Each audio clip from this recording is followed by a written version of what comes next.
పరమాత్ముడే మట్టిగా వ్యక్తమైనప్పుడు ఆ మట్టి నుంచి వ్యక్తమయ్యేవన్నీ కూడా పరమాత్మ స్వరూపాలే. అందుకనే ఒక హిందువు పవిత్రంగా ఒక వృక్షాన్ని పూజ చేస్తున్నాడంటే చెట్టుని, చెట్టు కొమ్మల్ని, ఆకుల్ని కాదు మనం చూసేది, అక్కడ ప్రతి అణువు పరమాత్మ ఈ రూపంతో ఉండి నన్ను కాపాడుతున్నావా, ఈ వృక్షమై నన్ను కాపాడుతున్నావా అని ఆయన నమస్కరిస్తున్నాం మనం. ఒక నీళ్లు ఉన్నాయనంటే, నది ఉందనంటే, ఒక సముద్రం ఉందనంటే, ఒక కాలువ ఉందనంటే, లేదు నీళ్లు ఎక్కడ కనిపించినా గుర్తుపెట్టుకోండి పరమాత్ముడే ఆ రూపంతో వ్యక్తమవుతున్నాడు. అందుకనే నదీనాం పతయే నమః, నదులన్నిటికీ నా నమస్కారం అని నమ్మకం చెప్తుంది. నదుల్ని మనం ఆరాధన చేస్తాం, తెలుసు కదా మీకు. గంగా హారతి ఇస్తారు. ఇప్పటికీ కాశీలో కానీ, ఋషికేశ్లో, హరిద్వార్లో, ఇంకా చాలా చోట్ల ఇప్పుడు నదులకి హారతి మొదలు పెట్టారు. చెయ్యాలి మనం. ఎందుకనంటే అడిగాడు ఒక ఆయన, ఏమిటండి బుద్ధి లేదు, నదికి ఎక్కడ హారతి చేస్తారండి మీరు? ఒక ఆయన నన్ను అడిగాడు, నదండి ఇలా పోతూ ఉంటుంది, మీరు హారతి ఇచ్చేటప్పుడు ఏ నీళ్లు పుచ్చుకుంటాయండి? మీరు హారతి వెలిగించేటప్పటికి ఆ నీళ్లు ముందుకు వెళ్ళిపోతాయి, కొత్త నీళ్ళు వస్తాయి, తిప్పేలోపు ఈ నీళ్ళు వెళ్ళిపోతుంది, మీరు దేనికి ఇస్తారండి హారతి అని అడిగాడు ఒక ఆయన. మంచిదే కదా ప్రశ్న, చాలా మంచి ప్రశ్న, మేధావి, చాలా మంచి హేతువాది. కావాలి, ఇటువంటి ప్రశ్నలు రావాలి మనకు. మీరు ఏ నీళ్ళకి ఇస్తారండి? మీరు ఇలా తిప్పేలోపు ఈ నీళ్ళు వెళ్ళిపోతున్నాయి, పుచ్చుకోదు కదా, అంతే కదా, కదిలిపోతుంది కదా. కదిలిపోయేదానికి మీరు హారతి ఇవ్వడం, పూజలు చేయడం ఏమిటండి, ఇది పిచ్చి పని కాకపోతే అన్నాడు. నేను చెప్పాను, ఈ లోకంలో నదే కాదురా కదిలిపోయేది, నువ్వు కూడా కదిలిపోతున్నావు. ఈ లోకంలో భగవంతుడు బయట ఒకటి పెడితే లోపల ఒకటి పెడతాడండి. మన దగ్గర ఒకటి ఉంటుంది, అదే బయట ఉంటుంది. బాగా గమనించండి. బయట భూమి, ఇక్కడ మనకు శరీరం పెట్టాడు. మీరు కోయిన్సిడెన్స్ చూడండి ఎంత క్లీన్గా ఉందో. బయట భూమి ఎలాగైతే స్థిరంగా ఉండి పెరుగుతుందో, దాంట్లో చెట్లు, ఇవన్నీ పుట్టలు, గుట్టలు, చెట్లు, ఇవన్నీ ఆకులు, అలమలన్నీ పుడుతున్నాయో, అలాగనే ఇది కూడా భూమి, శరీరం. దీంట్లో నుంచి మొలకలు లేవట్లే, ఈ వెంట్రుకలన్నీ ఏంటి ఒక్కో చెట్టు లాంటిది. గోర్లు రావట్లే, వెంట్రుకలు రావట్లే, ఎన్ని ఇందులో తయారవుతున్నాయి. ఇది ఇలాగ ఉంటుంది.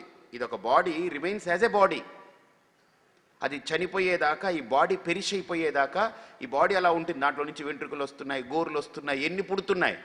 అంటే బయట భూమి ఎలా ప్రవర్తిస్తుందో నా శరీరంలో పరిణామాలు కూడా సేమ్ రిప్లికా అలానే ఉంది.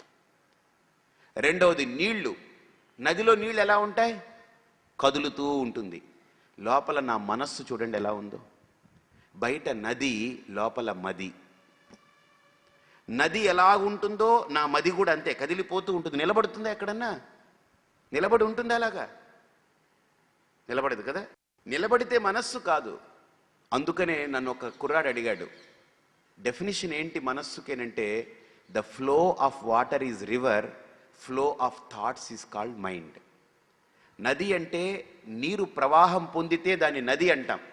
నిలవ ఉండిపోయింది అనుకోండి దాన్ని గుంట అంటాం. దాన్ని ఒక కాలువ అంట, అది గుంట, ఒక గుంటలో నీళ్లు ఉండిపోతాయి, అది ఎక్కడికి ప్రవహించదు. కానీ నది అన్న, కాలువ అన్న, ఇవన్నీ కదిలే నీటిని నది అని అంటాం.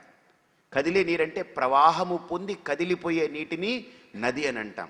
మనస్సు అంటే కూడా గుర్తుపెట్టుకోండి, కదిలే ఆలోచనల సమాహారమే మనస్సు. మనస్సు అంటే వేరే ఏదో కాదు. ఇప్పుడు ఒక ఆలోచన వచ్చింది, దాన్ని చూస్తున్నాం, అది కదిలిపోతుంది, ఇంకోటి వస్తుంది, కదిలిపోతుంది, ఇంకోటి వస్తుంది, చూస్తాం, కదిలిపోతూ ఉంటుంది. అది బాగా చూడండి. కాబట్టి మనస్సు అంటే నదిలా మన మది కూడా కదిలిపోతూ ఉంటుంది. కాబట్టి నేను భూమిని ఆరాధన చేశాను అనంటే నా పార్థివ దేహాన్ని ఆ పరమాత్మ ఇచ్చాడు. కాబట్టి దానికి నేను బ్రతికున్నంతకాలం పరమాత్మ అని ఆ పరమాత్మ భావాన్ని నేను పెంపొందించుకుని, నా జీవ భావాన్ని తగ్గించుకుంటూ, నా అహంకార మమకారాల్ని తగ్గేలాగా, నాలో సాధన పెంపొందేలా భగవంతుణ్ణి ప్రతి పార్థివ రూపాల్లో చూడగలిగేటువంటి శక్తిని కల్పించమని నేను కోరుకుంటున్నాను. అంతేకాదు, ఒక శివలింగంలోనే కాదు నాకు దేవుడు, నాకు కనిపించే ప్రతిదీ నాకు శివుడు అవ్వాలి. నాకు కనిపించే ప్రతిదీ నారాయణుడు కాగలగాలి. మంత్రమే అంటుంది, నారాయణాయేవేతి ఇదగుం సర్వం అధశ్చ నారాయణ ఊర్ధ్వంచ నారాయణ దిశశ్చ నారాయణ కాలశ్చ నారాయణ. అరే సమస్తము నారాయణుడై ఉన్నప్పుడు నాకెందుకు కనబడట్లేదు అని అంటే, నారాయణుడు కనపడడు, నారాయణుడే సమస్తమై కనిపిస్తున్నాడు. అది చూడగలగాలి మనం. 10 రూపాయలు అనేది ఎక్కడ లేదు. 40 పావలాలు ఏమిటి? ఓ ప్యాకెట్లో వేసి 10 రూపాయలండి అంటారు. ఏవయ్యా నీకు బుద్ధి లేదా?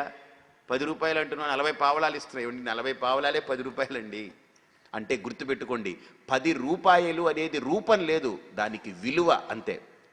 విలువనే దానికి, దాని ఉనికి ఏమిటి? 10 రూపాయలు అనే దానికి విలువనే ఉనికి. అంతేనా కాదా? ఇప్పుడు ఈ వాచ్ ఉందనుకోండి, దీని విలువ ఎంతండి అని అంటాం. ఎంతండి? వెల అంటాం. వెల అంటే ఏంటి అర్థం? వెల అంటే ఏంటి అర్థం? అంటే ఏంటి?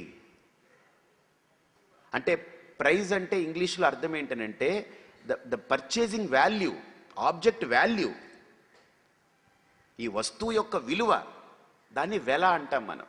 అంతేనా కాదా? ఇప్పుడు ఈ వాచ్ ఎంతండి అని అడిగామనుకోండి, ఇదండి ఒక ఏమో ఆయన చెప్పాలి మరి, నాకు తెలియదు. ఇది ఒక 1000 రూపాయలు ఉండొచ్చు, 2000 ఉండొచ్చు, 5000 ఉండొచ్చు, 10,000 ఉండొచ్చు. అంటే ఇప్పుడు 10,000 మనం డబ్బు అక్కడ పెడితే ఇది వస్తుంది. అంటే గుర్తుపెట్టుకోండి, 10,000 అనేది వాచ్లోనూ లేదు, 10,000 అనేది ఆ కాగితాల్లో లేదు. అది ఎక్కడ విలువ? బుద్ధిలోనే. విలువని కాగితాల్లో ముద్రించుకొని మనం దాన్ని మెయింటైన్ చేస్తున్నాం. విలువని దీనికి ఆపాదించి దీన్ని మెయింటైన్ చేస్తున్నాం. ఇప్పుడు వ్యవహారం జరగడానికి, వ్యవహారం కోసం విలువకి ఒక రూపం ఇచ్చుకున్నాము.